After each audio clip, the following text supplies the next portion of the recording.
тык. Не бар 25 секундта. Қайырлы күн достар, сіздермен бірге есет монтаж. Біздер алла қаласа батыстағы объектімізді аяқтап қалдық, Ақтөбе қаласында. Так, енді бізде бұл жерде неше түрлі сұрақтар туындауы мүмкін. Сондықтан да мен барлығын пошаговый қадам-қадаммен айтып өтейін. Бізде қазір данный момент котел Висман, система, оның системасы лучевая, оған қосымша бойлер косвенный нагревы қойып жатырмыз. Так, енді основной бізде система нержавейкадан жиналып жатыр. Сосын кешегіде маған тиктокта мұндай нелер келіп жатыр, сұрақтар. Неге заказчик артына нержавейкадан, яғни фон қоймадыңдар деп жаңағыдай айтып жатыр подписчиктер. Мен заказчикке ол нәрсені айттым. Яғни әркімде жағдай әртүрлі. Сондықтан да барлық объектіде оны қою мен айтпас едім, мүмкін деп. Яғни біздер ұсыныс айттық, адамға ұнамаса, яғни қаламай тұрса, біз ары қарай қинамаймыз. Бірақ максимал түрде барлығын аккуратны, барлығын жинақы жасауға біздер тырыстық. Так, бізде ары қарай енді система лучевая. Не үшін система лучевая қажет? Бұл система лучевая бір жағынан мысалға әрбір радиатордың өзінің сосоктары өзіне барады. Яғни әрбір линия бөлек барады. Жолда ешқандай соединение ештеңе жоқ. Яғни ертеңгі таңда мына стяжка кетіп жатқан кезде бір жерден тесіліп қалдау, бір жерден кетіп қалдау деген стыктардан, мысалға байланыстардан кетіп қалды деген бір қорқыныш болмайды. Тек болатын болса радиатордың түбінен и коллектордың түбінен болды. Басқа ешқандай бұл жерде проблема жоқ. Система лучевая ең жақсы сол. Сосын ары қарай ол мысалы алдағы уақытта заказчикте финанс жағынан барлығы жақсы болып тұрса, ол дальше мына жерге автоматизация істеп тастай алады. Яғни бүкіл нәрсені дистанционный управлениеда каждый контур бөліп жұмыс жасайтын, соның барлығын яғни заказчик істей алатын болады. Жалпы система лучевойдың артықшылығы былай жетеді. Так, ары қарай насосный группа. Насосный группа бізде мынау теплый пол насосный группасы, мынау бізде контур отопления. Екеуінде де, яғни Grundfos альфа первый насосный группа.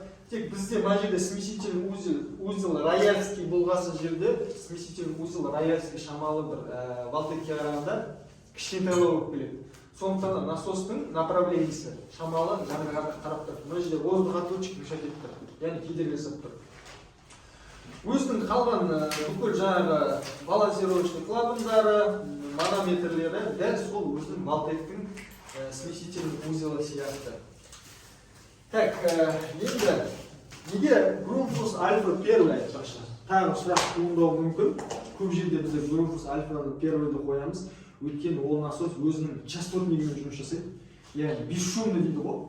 Адам тұрған кезде, мысалы мынау деген этажный, и как-то любой адамға ол мысалға тыныш өмір сүргенін қалайды да, там котел деп жатса, гуілдеп да, или насос арылдап жатса, ешкімге неприятно ғой. Мысалы қонақтар келіп жатады, или кухняда тамақ пісіріп жатады, алдағы уақытта кухня болса, мына жер ешкімге неприятно да. Сондықтан да более максимальный комфорт қой кухняда.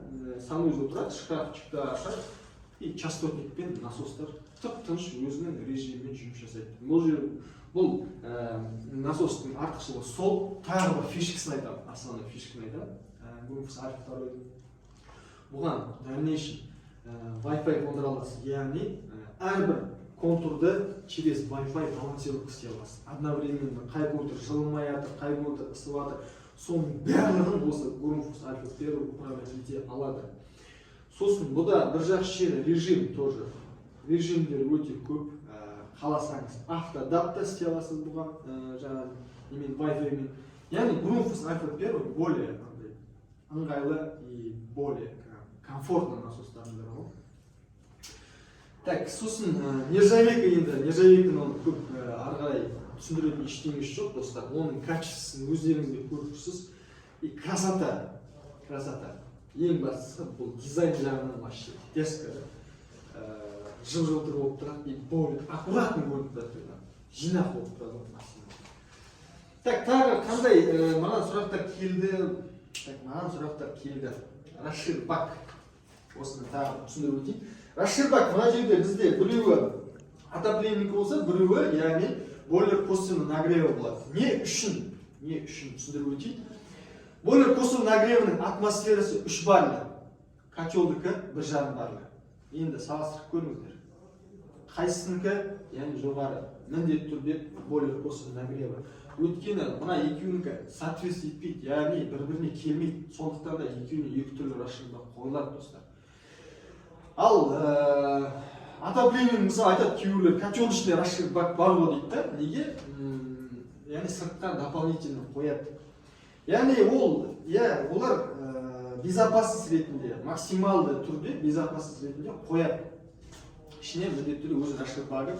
Бірақ яғни ары қарай для лучшего, для хорошего рабочего процесса дейді, яғни жақсы жұмыс жасау үшін система оған тағы дополнительно қойылады. Өйткені ол жерде атмосфера міндетті түрде ойнайды, давление мықты қайнаған кезде ойнайды.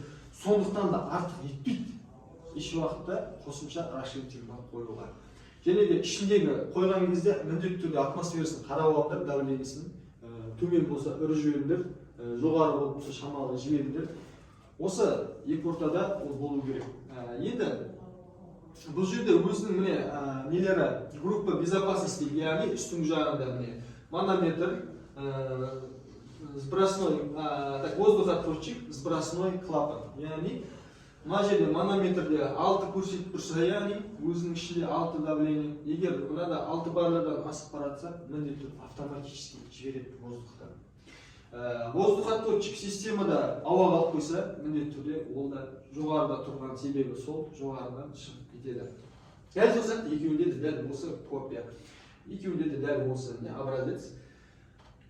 Так, ары қарай бізде котел жағынан Висман 1 Витарпен сотый.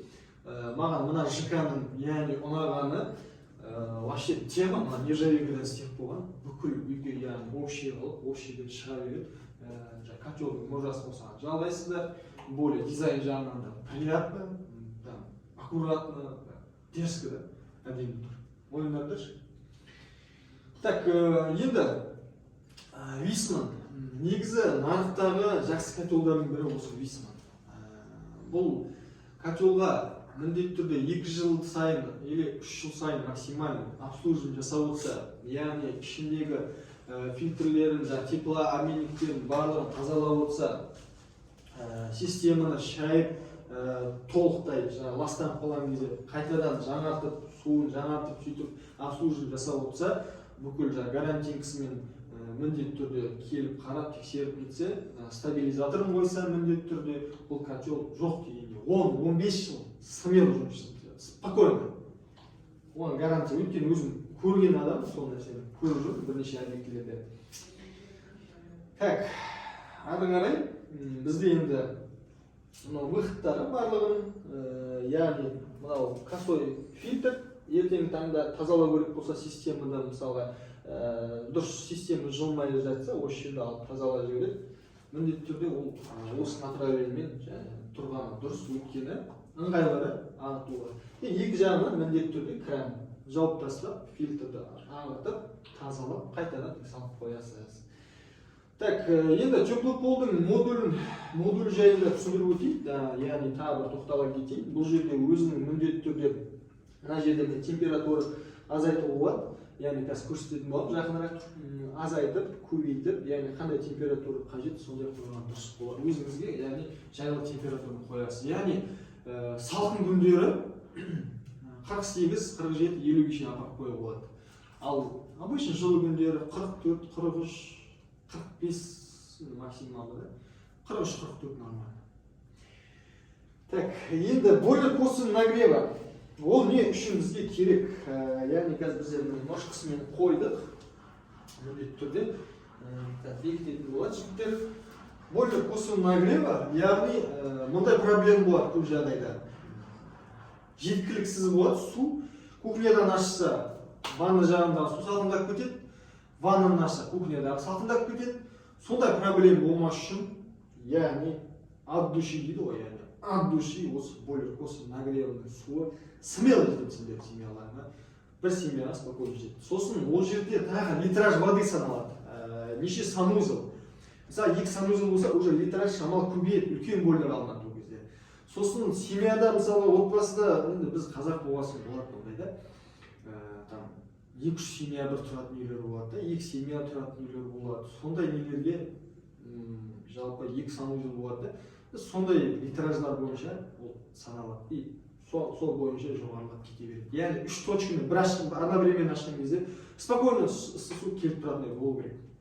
Сосын тағы бір нюанс айтайын. Көп жағдайда көп монтажниктердің основной бір фишкасын айтайын. Неге қателеседі? Рециркуляция кейбіреулері қоймайды. Мысалға, суды ашқан кезде су 1 минуттан кейін барып келеді. Сондай монтаждарды көрдім, сондай проблемаларды талай көрдім. Ондай проблема болмас үшін системаға міндетті түрде насос рециркуляция қойылады.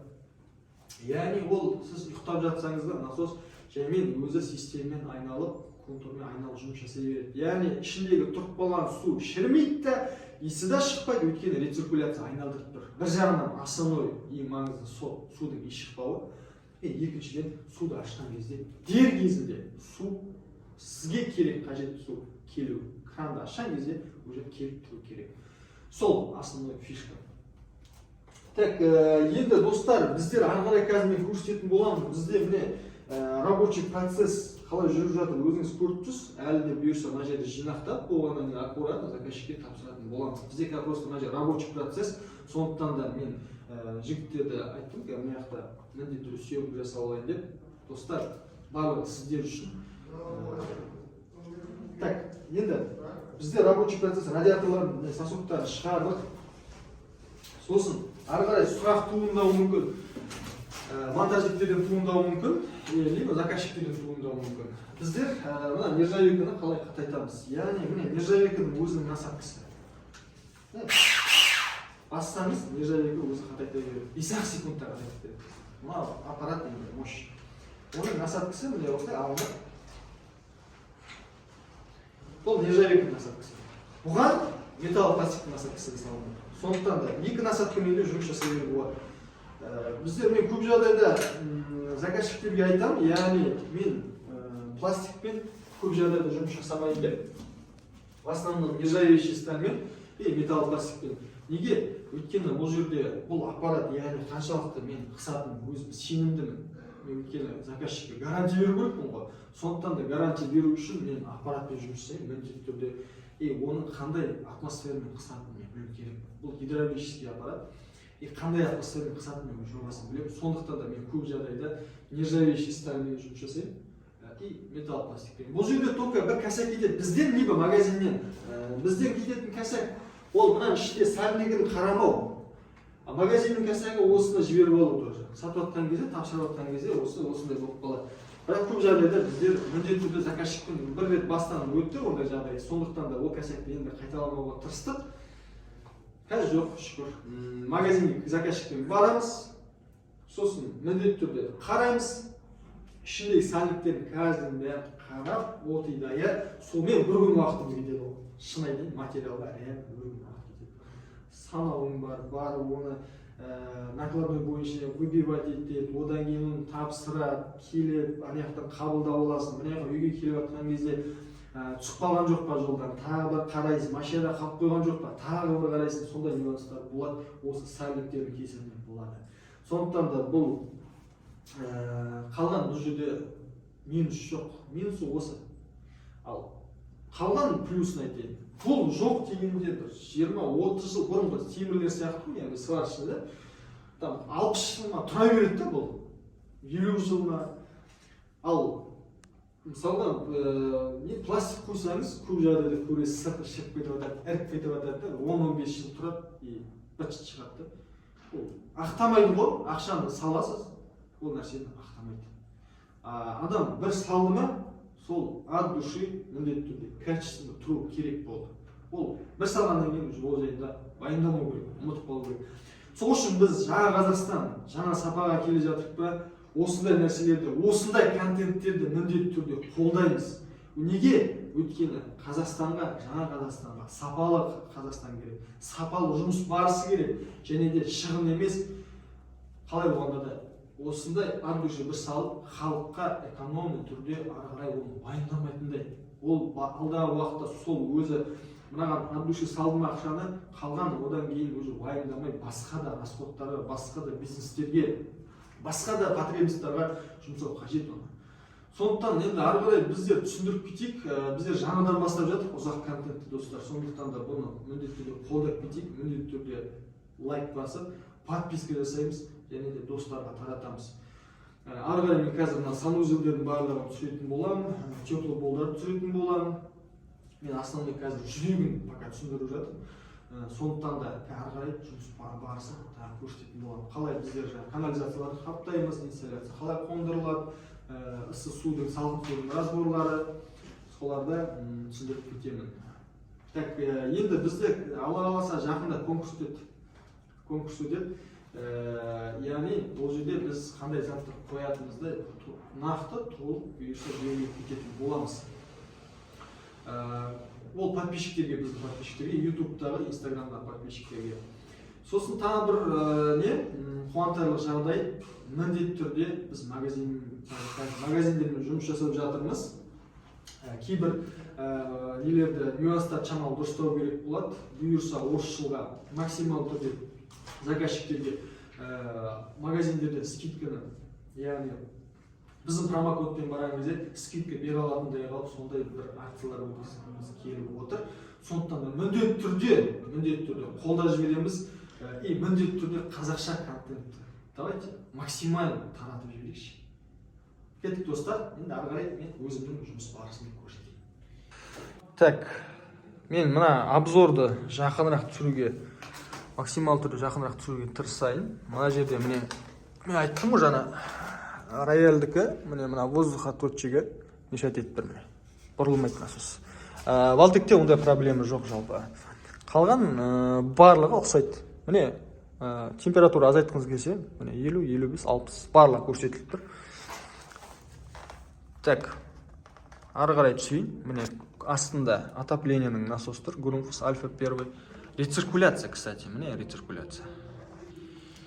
Міндетті түрде керек ол рециркуляция. Так, басқа жақын обзордан тағы не алуға болады? Жақын обзордан. Міне, группа безопасности. Міне, манометр, воздухотводчик, сбросной клапан.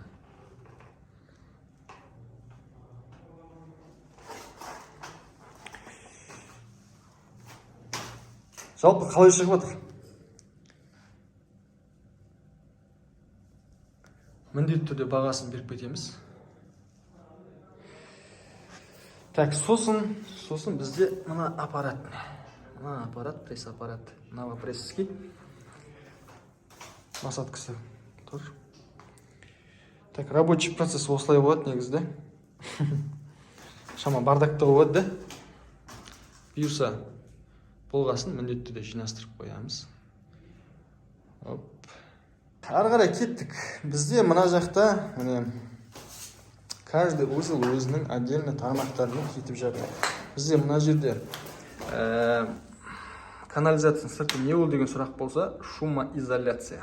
Яғни шумка болмас үшін. Мынау салқын су, ыссы су, машинка, раковина, солардың разборлары. Так, сосын мына жерде кешегідей менде TikTok-тан бір не келіп жатыр. Яғни мынаны более аккуратно жасауға болады ғой дейді. Әрине болады. Біз жер заказчикке айттық сетканың нешеден неше түрі екенінде, диаметр барлығын айттық. Онымен сеткілер қысқа, қайта-қайта жылжып кетіп жатыр. Сондықтан да осындай шамалы не аккуратность дейін бе? Яғни бұл жерде менің де негізі косягым бар. И заказчиктің де қателіктері бар. Так, ары қарай бізде мына жақта тоже теплополдар кетіп жатыр. Так. Опа. Мына жерде радиаторлар. Мына жақта уже бөлек қазір болғаннан кейін пылесос ұстап, тағы бір жинап аламыз. Радиаторлардың сасықтарын барлығын жалғадық. Так. Енді Бірінші мына санузелді түсіріп жіберейін, шамалы жақындат фонарикті. Мына санузелдің ішінде де міне көріп тұрсыздар, шумка, канализация міндетті түрде толығымен. Мынау ваннаның или душевойдың выходы. Сосын канализацияның трубалары более аккуратны болу үшін жарға утопить еттік. Сосын основной тағы бір айта кететін бұл жерде канализацияға міндетті түрде міне полуотвод салған дұрыс болады. Өткен алдағы уақытта міне астыңғы жағында да полуотвод и косой тройник. Линиядан бір жерден бітелетін болса, уже тазалауға жардың астында өткен. Оны тазалауға более проще. Так, жұмыс барысы осы. Ол ваннаның іші, яғни. Кеттік, ары қарай енді инсталляцияны көрсетейін. Бізде ары қарай инсталляция, яғни бұның үстінде қазір фильтрлер жинақталып жатыр. Негізі бұл жерге нержавеющий стальдан қойғымыз келді фильтр. Онымен енді заказчик несіне байланысты. Шамалы финанс жағына байланысты болып тұр. Так, сосын инсталляция бізде Гроя, оған шумка тоже, өзінің шумкасы. Мына жақта гигиенический душ, яғни биде дейді ғой, биденікі. Гроя инсталляция. Бұйырса ТЦ-нікін Алматыға барған кезде түсіріп жіберетін боламын. Бұйырса алла қаласа ТЦ-нің криптонесінің инсталляциясын қондырғым келіп жүр. Так. Жалпы осы, ары қарай қазір бұл жерде тағы арға монтаж жиналатын болады, міндетті түрде. Енді келесі мына жаққа барамыз. Бұл жақта бізде тоже өзінің теплый полдың контурлары. Теплый полдың контурлары, радиатордың выходы. Бұл жерде негізі мен ойлаймын да, мысалы теплый пол тұр ма? Теплый пол тұр бізде, и екі радиатор. Алдағы уақытта мысалға мына екі радиатор қосылып тұрады да, бірақ теплый полды сөндіріп қояды заказчик. Ал егер салқын күндері мысалға мықты аяз көтерілген кезде заказчик не істейді? Заказчик бұл жерде міндетті түрде теплый полды қосады. Сол кезде уже жылы болады. Ал обычно мысалы повседневный күнде негізі екі радиатордың өзі де жылытып тұра береді. Так, ары қарай бізде қалып тұрғаны мына жақта рабочий процесс пока. Жаңа екінші ненікі ғой, екінші жағынан кіретін жағы ғой.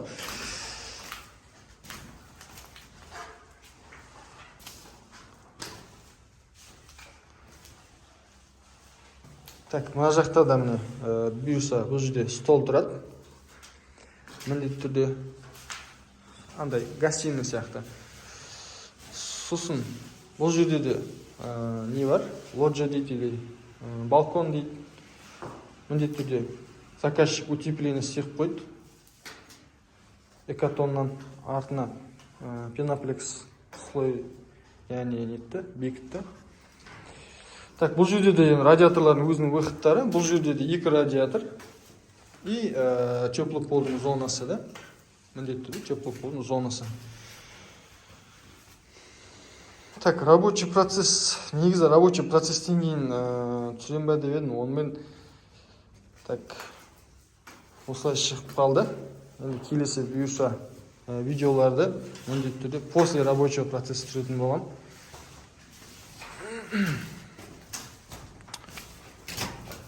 Так, осы жалпы. И осылардың барлығы тармақталып барып, міндетті түрде біздің коллекторге барады. Барлығы осы теплый пол, отопление барып, котелға жалғанады. Бізде қазір таңда есет жинақтап жатыр. Яғни авиация котеледі есеттің өзі шығып жатыр. Есет, ютубта подписчиктерге сәлем. Біздің жігіттер қыстың күндері осылай шешін жүреді. Так, жалпы қалай шығып жатыр? Мына публикация, яғни қаншалықты ұнап жатыр. Бұған тағы не қосу керек? Міндетті түрде кері байланыс обязательно комментарийға жазып кетеміз. қандай тағы плюстар, тағы не қосу керек, соның бәрін жазып жіберіңдер обязательно, міндетті түрде. Жалпы біздің жігіттер қаншалықты қандай баға бересіздер, жұмыс барысы қаншалықты качествоға, соны міндетті түрде сіздерден күтетін болам. Сіздермен бірге болған Есет монтаж. Сосын осы видеоның астына промокод Есет монтаж деп жазам. Сол бойынша, яғни біздің магазиндерден осы жылға, яғни керекті скидканы алсаңыздар болады. Так, сосын осы публикацияның астына Есет монтаж деген промокодты қалдырам. Міндетті түрде қолданып қалыңыздар. Осы жылға магазинді белгілеп кетемін, магазиндердің тізімін, номерлерін, инстаграмдарын. Номерін білмеймін, ол үшін бан береді деп жатыр, бірақ инстаграмдарын міндетті түрде белгілеп кетемін. Сондықтан да сояққа өтеміз, и біздің промокодпен, яғни сол магазиндерден жеңілдіктер алатын боласыздар. Так, достар, біздер бұйырса үй жаққа қайтып барадық. Бүгін обвесный котельный аяқталған жоқ. Енді көріп тұрғаныңыздай қараңғы батып, жігіттерді шаршап бүгіндікке. Енді бұйырса продолжение. Қалай уже біздер алла қаласа мынаны жалғап запускать етеміз. Где-то осы бір апталықта шығып қалады. Бүгінгі видео бүгін шығаратын болған. Міндетті түрде келесі серияны күтеміз, достар. Келесі серия запуск кезінде вообще информация море болады бұйырса. Кеттік.